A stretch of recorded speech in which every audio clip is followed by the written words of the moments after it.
What is up, everybody? Welcome back to another video. In today's video, we are back with another Detroit Lions breakdown video. And today we are here to dive into the offensive side of the ball against the Minnesota Vikings and specifically talk about that passing attack. We will show some run plays in today's video, but this is really an extension of the video that I did over on Bleacher Report yesterday. So I'm live on Bleacher Report, 6 p.m. Eastern Time. If you follow the Lions over there for about 30 minutes, Monday, Wednesday, and Friday now throughout the offseason, unless we have a game through the rest of the playoffs, then I'm live Monday, Wednesday, and for the post game right after the game. Now, before we get too far into today's video, as always, got to give a shout out to BetUS, our sponsor for this NFL season and for today's video. Use code down in the top of the description, YouTube150, to get a 150% deposit match on your first deposit, 125% on your next two deposits up to $2,000, man. As you can see, they have the lines for Wild Card Weekend, and I mean, I'll be sitting back chilling this weekend, but I'm excited for this. I want to see who we end up with, and man, we got a lot of good games, but to me, the game that's going to cap it all off, Monday night, Vikings-Rams. This game is going to be fire. It's currently a 1-point spread. This has moved a lot. And currently, I feel really good about Minnesota winning this game. I mean, I think I'd like to see the Rams win. Honestly, I don't really have a pull on this one. Right now, I feel pretty confident that I think Minnesota's going to win this game. They'll probably be on a parlay that I drop on like Saturday this weekend. So right now, I feel good about Minnesota. -1. It feels kind of like a pick 'em at this point. So I'm going to drop a 10-piece. Give me that 909 in return. If you're looking for your sports book, go to BetUS, man, and use that code YouTube150. They're hooking you up. Shout out to BetUS now.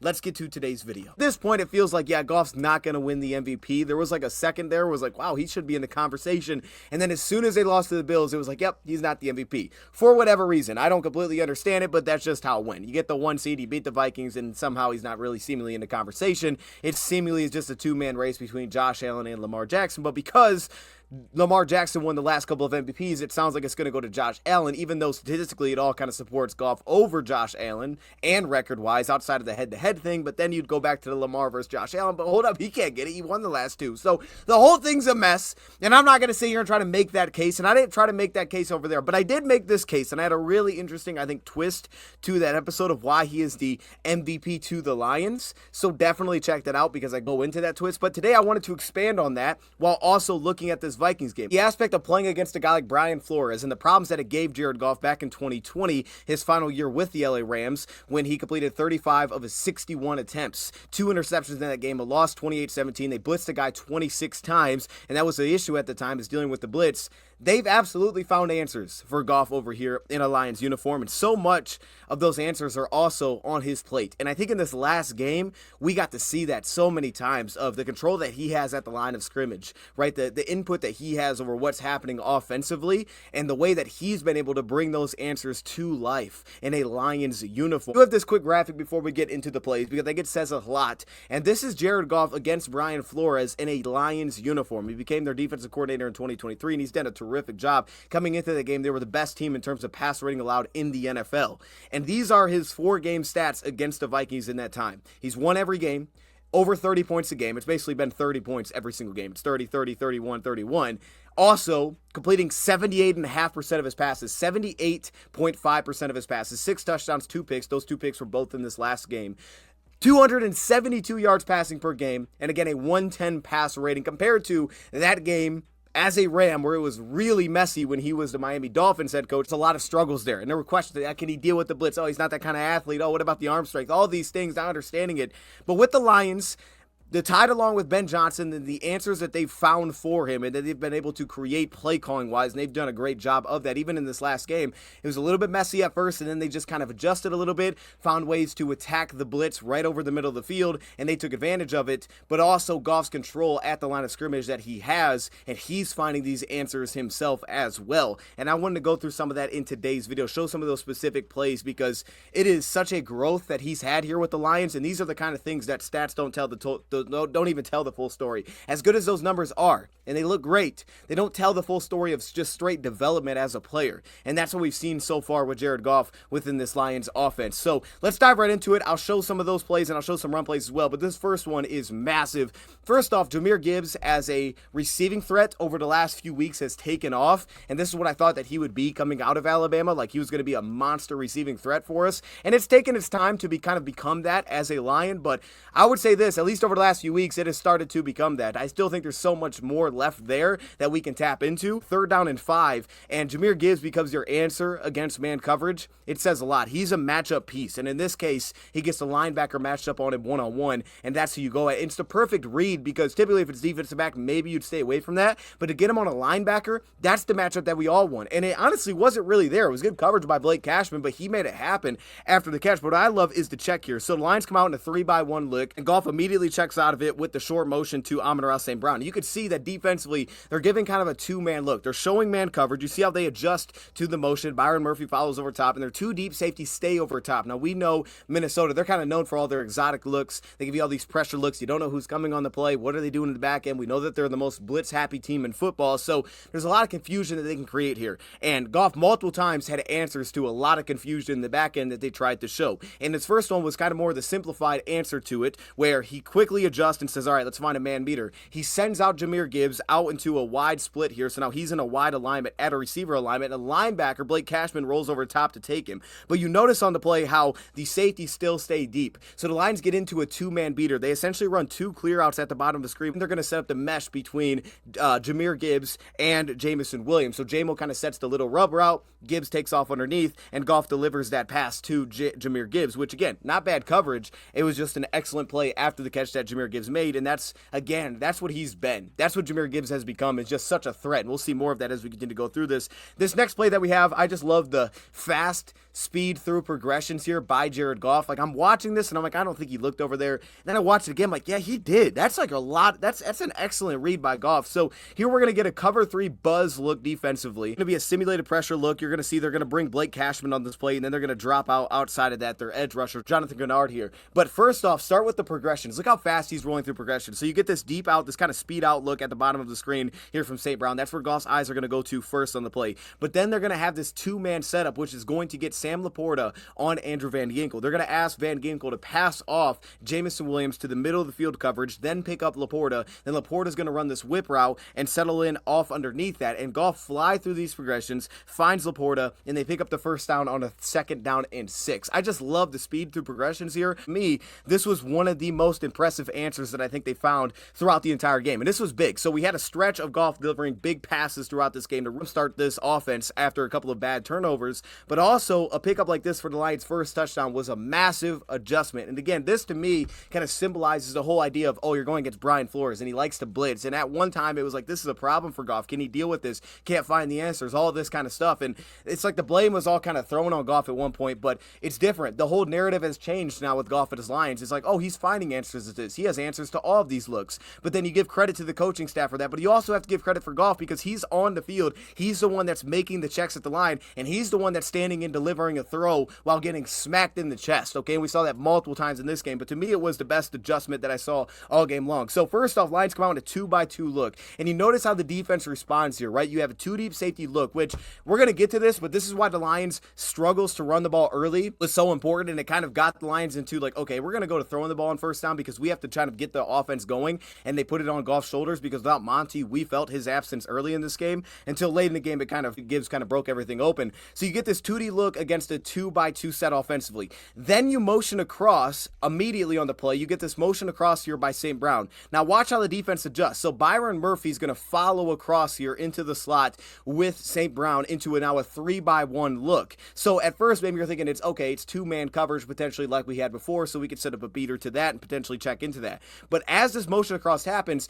notice now this time, instead of Harrison Phillips as before, he stayed deep on the play, he's going to step down. He's going to race across the formation to show that, okay, he's blitzing because, again, with the motion, the Lions are able to get kind of a tell of what this coverage is going to go into. So when Harrison now steps down, there's all this movement that's happening. You get the cornerback Griffin who's going to drop out on the play, and now Minnesota gives you what they're going to get into, which is their quarters blitz. This is how Minnesota has played this. A lot of times it kind of just looks like a straight cover 0, but it's actually a cover 4 blitz, and they're just breaking everybody, but they're doing it as zone in the back end just with cover 4. So now with this adjustment, Goff gets to tell, okay, I see what they're going into defensively here. Let's all have it clear out. He tells Gibbs, hey, look, man, we're good to go. We like this play. Stay in, help me with pass protection here. He gets the free rusher off his right side on the play, but because now with the motion, he's able to get an answer for what they're in. It's not any longer 2-man coverage. He doesn't not know that they're blitzing on this play. He sees pretty clearly, yeah, they're bringing it, and they have 4 deep on the play. So Goff then checks into his answer. They run a clear out route with the inside receiver on the right side. The number 3 receiver runs a clear out because, again, it's cover 4, it's not man. So he's able to clear out both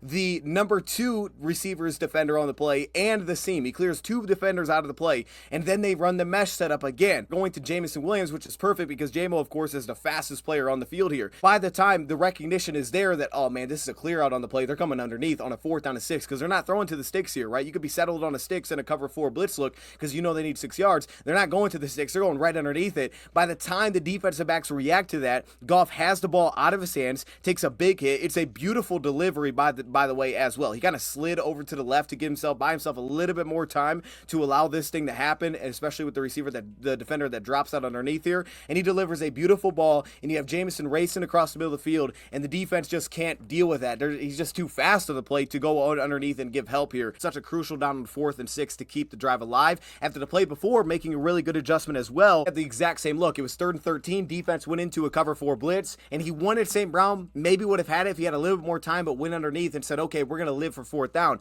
And what's so awesome about this, and so much a full circle moment, that you may not understand this if you didn't see the Bleacher Report episode, but we talk about the trust that the Lions have given to Jared Goff, and they clearly have full trust in this guy, right? They have full trust. I mean, it's things like this. It's being willing to say, okay, Goff's going to go underneath on 3rd and long, but we already know we're going forward on 4th down. So we trust him to do that. He's going to be efficient. He's not going to, not get us any yards where it's like, oh, now we got to just punt the football. He doesn't have to press to the line of scrimmage and take that shot to St. Brown on a 3rd down and 13 on the dig route and take maybe a less likely completion. But if it is, maybe it's a first down right away. But if it's not, we have to punt. He's going to go underneath and say, I'll hit you, Patrick. Let's live for another down. But that speaks to the trust that they have in Goff to do that, but also the trust Goff has in them to be like, yeah, they're going to put me back out here, so I just have to make this thing manageable. They make it manageable. There's no hesitation from either side. We're going. Now go find an answer for that. So back-to-back plays, he finds the answer to get us into a manageable down, and then he picks it up. That's trust on both sides because now the Lions staff can be like, yeah, we trust him. He doesn't have to push it on 3rd and 13 and try to pick this up.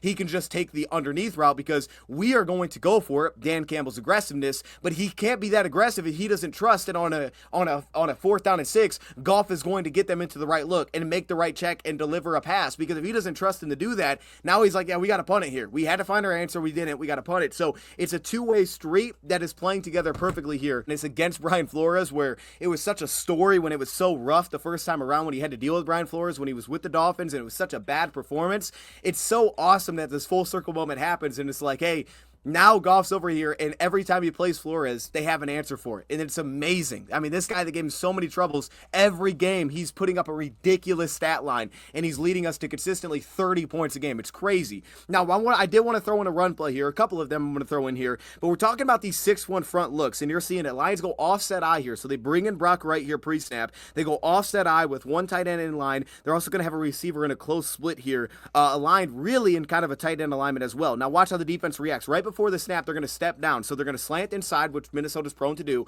and they go back in kind of that 6-1 look. So they have 3 off-ball guys pre-snap, and then they jump in kind of this 6-1 look with 1 off-ball backer. So they fill their gaps throughout. So Metella steps down, fills the C gap, B gap, A gap with Phillips, and they're going to slant on that play side here. And then on the back side, they're going to step down Andrew Van Ginkel, and again, Cashman has that A gap to fill. But watch how the Lions basically use what they're doing, and they strike a big run because of that. This is right off of the conversion. So Cashman, who has to fill the A gap, and the Lions understanding that on the play, have a lead blocker that he has to deal with. But the setup is beautiful because they essentially show kind of an outside zone look, but it's actually going to be a split flow run on this play. And the way they're going to do that is they're going to follow through. It's going to show a lead block for Jahmyr Gibbs. So Cashman's going to fill to that, not into the A gap, which is the gap that's unaccounted for.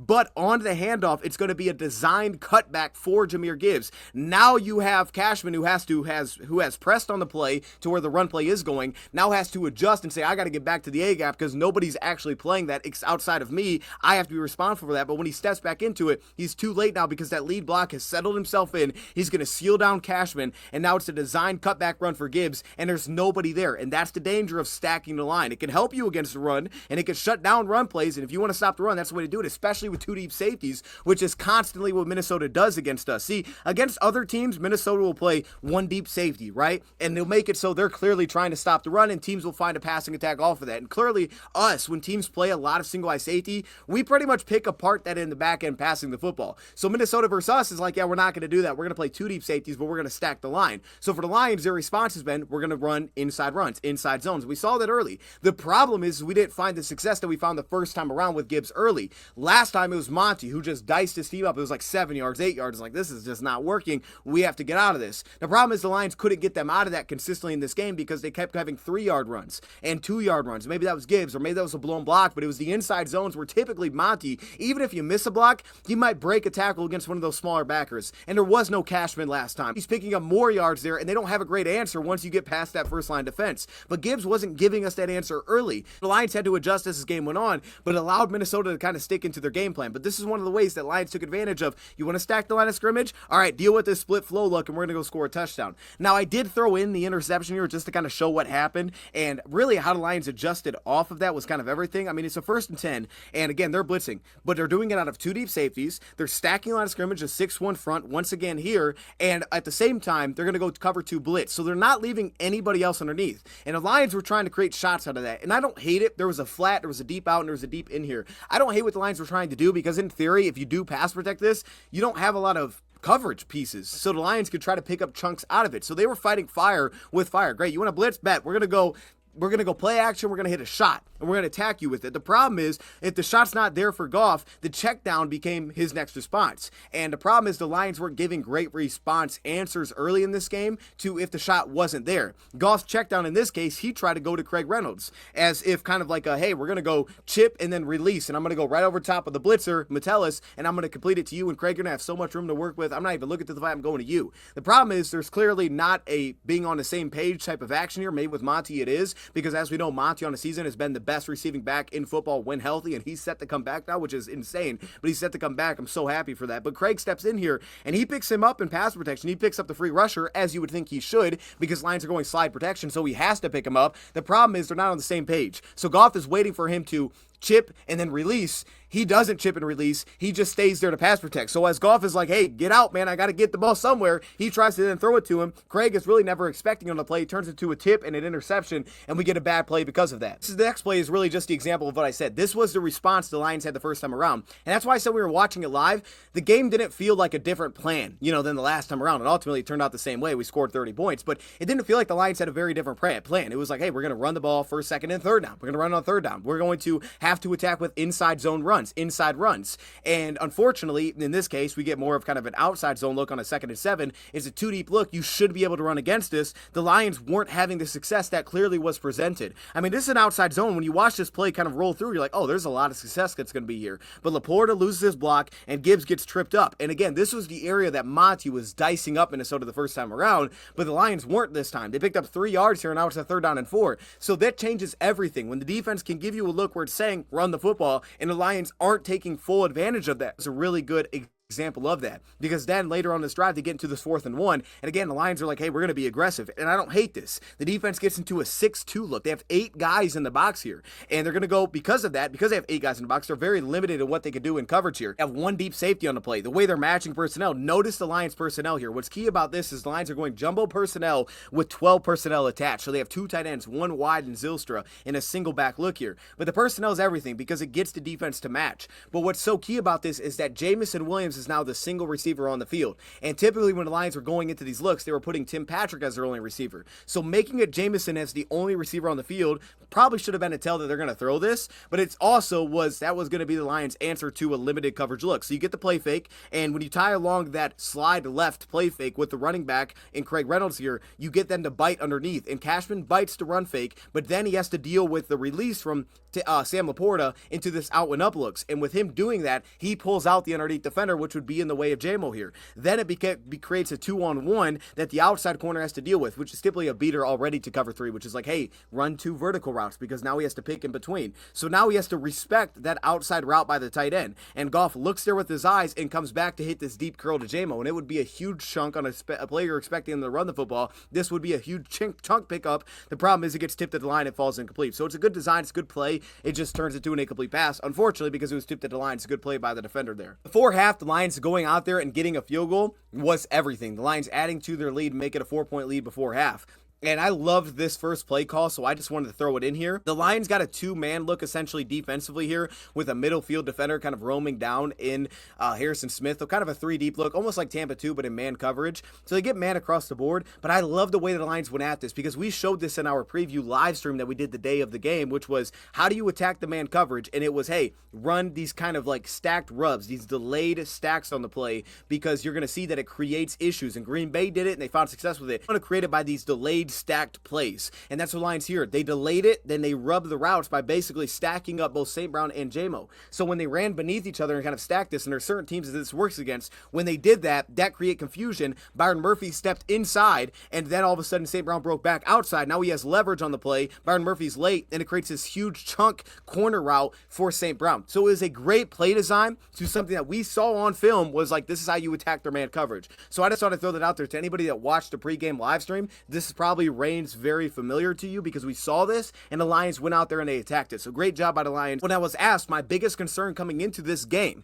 I laid out, I was asked, I did a pregame show on LNU, shout out to Lions Nation United. I did it with Easy and Spencer over there, and they said, hey, what's your biggest concern for the Lions coming into this game? And I said, it's first down passing. And I knew that was going to sound crazy. Like, what the heck kind of concern is that? Is the Lions really first down passing? The reason is that if the Lions didn't have that consistent run game without Monty that they had the last time around against that two deep safety look, then how are the Lions going to respond? Because Minnesota was a tough team to respond to because they blitz like they do and they'll play two deep safeties, and it's tough to find easy shots and easy answers downfield on first down if you're not finding success running the ball, which they're essentially daring you to do. And without Monty, I was like, where's that going to come from? And we saw early it wasn't there, so the offense got out to kind of a sputtering start because of that. But the response was clear in the second half, and man, it was put it on Jared Goff to go find the response, and he did. This is why Jared Goff is getting a lot of love in this video, because this is a great example of, you see the final score and you're like, all right, they have all these weapons, but the truth of the matter is they put it on Jared Goff to bring this offense to life. I've already shown you key downs, which he's done that, but they put it on Goff's plate to be like, hey, can you find some answers on early downs here to kind of spark this offense, because the run game isn't really connecting like we have wanted it to, and I showed you a run where it was clearly there and it didn't happen, and Goff was like, yep, I got you. Now, unfortunately, we did have two bad turnovers, and this one that I wanted to show, understand why Jameson kind of pulled off on his route. It was like he was running a decoy route, but again, look at the personnel. The Lions are going jumbo package, 12 personnel, and their only receiver on the field is Jameson Williams. Notice what the defense goes into. They go into the same thing that they did on 4th and 1. So again, this is how the Lions are so smart offensively, is whether that's a team that's like, hey, if we throw it on first down, we can find answers, which is typically how they'll play a team like Tampa. They're going to throw the ball a lot. We can simplify coverage if we throw on run type of downs. And for the Lions against a team like Minnesota, their response was clear, like, hey, two deep safeties, we have to be able to run the ball. They couldn't. So the adjustment, we're going to see it in a second. The other thing was, hey, when we have these obvious, like, you're probably going to run the ball, we're going to go obvious personnel to run the ball. That's how we simplify coverage against this team. We're going to have to find a way to throw against that, and that's where we want to create our chunks. The problem is that it was still covered pretty well here, but you can see it's the exact same coverage that we saw in the 4th and 1. The Lions are in their own end zone, jumbo personnel, 12 personnel, and you're thinking to yourself, yeah, they're probably running here. And the Lions like, you know what? We're not going to run it. This is where we're going to pick up our chunk. So we know what the defense is going into. We're going to simplify their coverage. Defensively, they're going into the same cover 3 blitz. The problem on a play like this is Goff felt the pressure. Running back picks up Metellus here, and because the running back can't leak out on the play and create a check down answer for Jared Goff, he just takes the shot over top. I feel like the first option they were really trying to get to was Laporta. And if Laporta can break the middle of the field here on kind of the switch release, he can be the guy that gets open behind Ivan Pace and in front of Van Ginkel on display. But the problem is with the running back having to settle in because he has to pass protect Metellus, he can't get out and actually create a threat. Ivan Pace just gets depth and he settles in the way of Laporta. So that's taken away, and so is the corner post at this deep shot they try to set up, which is really the route that's trying to take the attention of the safety here. One of these two guys, you're putting the safety in a bind where it's like either he has to step down and I'm going over top, or he stays deep and I'm going underneath. But the problem is with this personnel, to get them to get into this coverage, it's not St. Brown running this route. So Zylster really doesn't get open here, even though he's a good route runner, and that's typically what the Lions lean on, is like, hey, we can play 12 personnel, but our guys typically can still get open, and we're going to see that later. But in this case, he really doesn't. So Goff immediately is like, I'm not going to sit here and take a sack or have to throw it at my guy's helmet, because I'm in my own end zone and I have nowhere to go. I'm just going to take a shot here. But I don't love that JMO, even if he thought his route was just a decoy route, I don't love how on this deep post he kind of just killed it off. I mean, he started just jogging. After he beat the corner, he started kind of jogging on the play, and Goff takes the shot. Now, that doesn't mean it was a great decision to go deep here, but when you're watching this, at very least, you're probably thinking as a quarterback, yeah, we'll at least throw this way, and this will be incomplete. He can at least challenge at the catch point here. The problem is, J-Mo kills off his route, so he's not challenging at the catch point, and this is also kind of a result of something that we've actually seen be successful over the last few weeks, which, watching the Lions, we know is, even when J-Mo doesn't seemingly get clearly open in some of these cover 3 looks, and the safety doesn't entirely bite underneath and give you an obvious, like, yeah, go deep on that play, Goff has still taken that shot and found success, because even if the safety is just a little bit late to open his hips and turn and run, Goff has still found success going to J-Mo because he's so fast, and Goff has to put it out there so early, because if he waits, he can't take that shot anymore. Goff has to make this early decision, and J-Mo's so fast that he still gets over top, even when the defender doesn't play it terribly. And that's where this kind of got them into trouble, is because the defender played it pretty well. Goff has to throw it early if he's going to do it, and the problem is that J-Mo stops running the route, and it turns into an interception for Harrison Smith on the play. So, unfortunately, this just didn't go well here. Second half, clearly the adjustment here, which was, hey, we're not running the ball as well as we want to against some of these 2-deep looks. What's going to be the response for the Lions offensively? And the answer became clear. It was, hey, Jared Goff, you're going to have to find success on first down throwing the football. And again, this is why I said my biggest concern was because, and you can watch the clip back, I said this was my concern because a lot of what we did the first time we played Minnesota was we couldn't get shots downfield on first down. Everything had to become a check down against this team.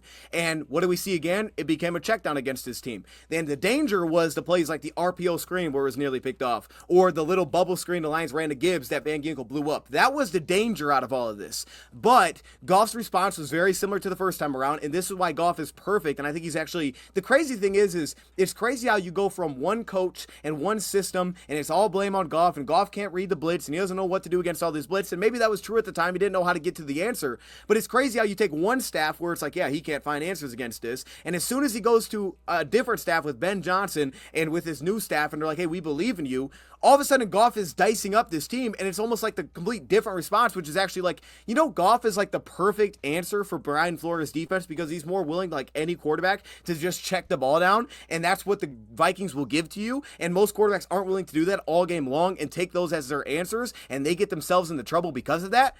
It's crazy how the narrative flips. You land with Ben, and all of a sudden it's like, hey, actually, Goff's like the perfect answer for Brian Flores. When meanwhile, before he got here, was like, Brian Flores is a disaster. It's a nightmare for Goff because he can't find answers and he can't run. It's crazy how things change. And we said this, we were talking about Ben Johnson, what makes him so great. This is what Ben does well. He looks at things with the perspective of abundance. What do I actually have? Not what do I not have? What can Goff not do? What can he do? And what he can do is he's a smart quarterback that will deliver, and he will take the check down. He doesn't need to force it downfield, and he's accurate as heck, and he can get us into the right play. He's a smart player if I give him the answers. So looking at it from an abundance perspective, we've seen that Goff against Flores is actually a bad matchup for Flores, and it's because of things like this. When the Lions come out, second half, they're like, you know what? We're going to check the ball down, and we're going to put it on Goff. You have to find the answer because the run game isn't there. And he does that. They put it on his back and he delivers. And the first play that we get here is a cover 3 blitz look, and we have 2 settled down routes over the middle of the field. It's a play action set like we saw before.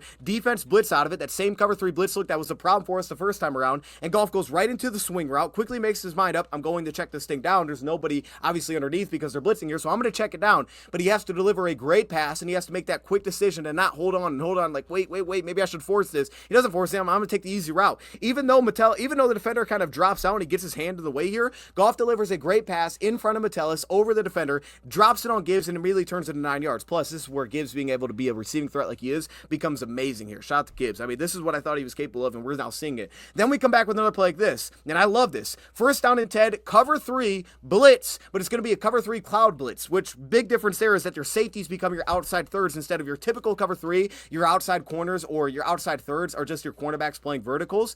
The Vikings, all their movement is things like this. They go into a cover 3 cloud, which typically teams don't run a ton. So you still get on the backside. Outside third is the corner, middle field third is your safety. But the outside third on the play side where Goff is going to go here is actually the other safety who's going to roll down. And that allows that cornerback that would typically be your deep third, he can play the flat, or in this case, it plays right back into Minnesota's aggression. He's going to blitz. So what I love here is that the Lions get rid of the play action of this first and 10, and they instead just say, we're going to go straight drop, quick passing attack. And this is what I thought coming in the Lions' answer would have to be. And we talked about it live. It was like, it's got to be quick passing on first down. How can they find answers? And and it really was putting it on the shoulders of Goff. Like, if the run game's not going to be the answer has to be Goff. And in a play like this, it's still a too deep pre-snap look. It's still too deep safeties. They just roll out of it and they bring the cornerback. So if you're not finding the same run success that you would like to find because Monty's not there, the response had to be Goff quick passing attack. And he had to deliver against a blitz and a lot of movement and a lot of simulated pressure looks. And that's exactly what he did. He goes right into the flat, and because there's no play action, the cornerback blitzes, but Goff's getting the ball out so fast, it minimizes all of the blitz. It leaves the underneath zones open, and now Goff just has to deliver a beautiful pass over the defender and Byron Murphy who's blitzing because he's not going to get there anyway that fast, over him and onto Laporta, and they're picking up 7 yards. And when things would awry, and it was like, hey, we try a throwback screen, we lose yards, then we get a false start now 2nd and 20 at home. This should not be the case, but it made sense the first time around in Minnesota that we had these false starts, but now we're playing Minnesota and we're having false starts. Like, dude, you can't have that against Minnesota. So now we're putting ourselves behind the chains at home. And Goff pulls through for us. So you get a 2nd and 20 look. The defense is going to go back into their cover 6 look, which again, you get an answer of pre-snap. The Lions come out 3 by 1, and watch how they adjust. Motion across JMO. Watch the safeties here. So the safety rolls that direction, but he stays deep on this play. Harrison Smith does not dive. Nobody dives to show blitz in the back end. So Goff gets his tell, okay, this is a too deep coverage. Then they start to drop out. Everybody stacks the line. This is either cover 4 or probably cover 6. And then when he snaps it here, he's got cover 4 on one side and cover 6 on the other. He has cover 6, which is where he's going to throw, and you can see it by how far Smith bails out. So he throws right in front of him, and on the backside you got quarters. So Goff looks to the quarter side to hold that backside safety, which is really the biggest danger. It's not Smith. He's the danger player because he can overlap his coverage and potentially jump this in breaker that Laporta is going to run. So Goff, while drifting left away from the blown block inside here by Craig Reynolds where he gives up pressure, he's drifting away, flips back the other way. He makes a throw in front of that safety, and before that safety can dive on this, he's throwing this before the break even happens. They ensure that Laporta's not going to have this thing jumped. So he delivers an amazing throw while getting smacked on the play on a 2nd and 20 to again make it a 3rd down and manageable, where ultimately Goff delivers for us again. 3rd down and 4, cover 1 with 2 rats on the play, which is your edge defender who drops out and one in Van Ginkel who drops out. And look at this throw by Goff. It's a straight man beater. They have these over routes across. So he's got 2 routes out wide, which he doesn't like. He goes back to the over route for St. Brown, and that's his man beater. He's one of the best man beaters in football. And watch the throw that Goff delivers. It's a great pocket against only a 4-man rush. Craig picks it up here, and watch Goff as he waits for this middle field throw. He looks underneath and says, okay, I don't like the drag here by the tight end because they have 2 underneath defenders and he's settled in there. So he decides against that. Now he's coming. He's already worked through 4 reads. 1, 2 underneath, don't like it. Now he's on to number 4, and number 4 is St. Brown. So watch this throw. Late on the play, you're going to notice he's going to recognize, because he doesn't recognize it immediately, that Grenard has dropped out into coverage, and he's the danger player. He's the guy that could disrupt this and pick this thing off. And this is where, if you watch Minnesota over the year, they've gotten picks here because they'll have guys that drop out into coverage when you're expecting blitz constantly. They blitz more than everybody else, so you're constantly thinking blitz, blitz, blitz. They're blitzing. And you're thinking that you don't have to worry about this. But Goff is actively aware of, like, okay, here they actually dropped out. So he doesn't force the underneath throw. He then gets on to number 4 and says, now I'm going to go hit St. Brown. But last second he realizes, like, oh, they both dropped out on the play. So when Goff notices that, late, you're going to see him peek his eyes back right, and he's going to no-look Jonathan Grenard so he can't jump this or undercut this route. So he feels Grenard late, and he's like, you know what? No, look that guy. Now let me throw it. And he delivers a dime to St. Brown for a first down. Early down, spacing route, 1st and 10, cover 3, drop on everybody. Goff reads flat to hitch. It was the spacing. It was the quick passing attack that came alive. Again, with a blown block here, Craig's in the game. It's not Monty, it's Craig. He doesn't pick up the linebacker. Zeitler's fired up at him like, bro, that's you. He doesn't pick it up, so Goff still stands in and delivers with pressure, which for a while was like, hey, you can't deliver with pressure. Well, doesn't look like that's the truth. And then we come back, and we ultimately punch this thing in. And again, this wasn't a great run for Gibbs, and this is why I wanted to show an example of it. Gibbs opened this thing up with the stretch in the outside zones as the game went along, and he just took the game over. And as Campbell said, he felt like he got better as the game went on, because early, it wasn't great, and I think this is the era where you miss Monty, but it's okay. This is good. This is where Gibbs has to grow in time. And here when they go to this stretch run, I just don't love the pacing of this run. I don't love it. I love how he's active with his feet. I love how he presses the line of scrimmage, and it looks like great blocking. I just don't love the pacing. It feels like he's not, sticking and bouncing. Instead, he's kind of just like racing through it. He's a little bit choppy, and it's like, all right, this isn't great. And he did this a couple of times, and here he kind of runs into the defender that Frank Ragnow was blocking without making cuts. He's kind of just running into things. I just don't love the pacing. Clearly, he's developing there, and that's okay, and he got better as the game went on. He started to take it over, and he really put the game away. And this is where Gibbs has developed a ton, which is the receiving game. And I watched this route, and when I watched this back, I'm like, Yeah, as a defender, there's literally nothing you do with this. This is like the nastiest route, and there's really no answer with a guy that's this fast. Motion across, you're inside the 10-yard line. They're going to blitz, so they blitz their off-ball backer. It's going to be Van Ginkel then that has to pick up Gibbs. My receivers on the field, they're going right back into this cover 4 blitz on a 4th down. This is a 4th down and 2. It's a key down. So on a 4th down and 2, they try to hurry him up, which in the past he didn't know how to respond to, I guess. But when you get a coach that believes in him and trusts him and puts it on his plate, allows him to grow, what do you see? You see a guy that dices this thing up left and right. Cover 4 blitz, he says linebacker blitzed, edge drops, he's got to pick up Gibbs. Immediately says, I'm going to Gibbs on this play. And that's exactly what he does. And Gibbs runs a ridiculous, he races outside in the flat, so the defender has to react. Then he sticks and gets upfield, and typically Van Ginkel's an excellent coverage piece. But Gibbs is just so dynamic, there was no shot for him. And that is nasty. Between Gibbs and Goff, it is a nasty combination that is just continuing to get better and better. And then this was the response that the Lions started to implement was, hey, 1st and 10, we're going to go back to these play action shots. We're going to throw right into the fire. But instead of having our check downs either be running back has to decide, do I want to pass protect or do I want to drop out on the play, instead of making it overcomplicated, our checkdowns are not going to be the flat. It's not going to be maybe the running back, maybe not. It's going to be middle of the field. We're going to give him an answer. And they did that with Saint. They did that in this case by pulling out the one underneath defender they had, which was their linebacker, and then having Laporta release on this play, and he settles down underneath, and it's an easy answer for Goff. The coaching staff has to help Goff out. And this is a great example of, as the game went on, making adjustments and like, yeah, we're trying to get the checkdowns into flats. It's hard for Goff to find that while he's looking downfield with pressure, so we're not going to worry about that anymore. And then we're not going to have the in-between, well, is the running back going to drop? Is he not? Is he going to pass protect? I don't know. Should Goff trust it? I'm not sure. Turns into turnovers. We're just going to have levels essentially clear out. We're going to have this check down over and over for you, Goff, if you want it, over the middle of the field. It's Jahmyr Gibbs, who ultimately put this thing away with his running, as we see on a stretch run like this. And this was a ridiculous block by Frank right now, so I want to give him some love, because I had said that I didn't think Frank played that well against Minnesota the first time around. Then I looked back and I was like, man, I was wrong. He actually did play well against Minnesota the first time around. And ultimately, while it wasn't perfect and Harris Phillips was still a very big problem for us early, he ultimately came through and he kind of dominated that matchup. It just felt like they were wearing down this defensive line. And then Goff delivered with, again, maybe my favorite throw of the game, a 3rd down and 1. Look what the Lions come out in. Same thing as earlier. 12 personnel, jumbo package, 1 receiver. And this is where it's awesome about JMO, because JMO has become the answer in these spots. It's not like it has to be St. Brown. It's Jamison Williams. JMO is the answer when the Lions are going heavy personnel. They take out Patrick, they're like, we're going to you. And that's trust in JMO. That's huge development for Jamison.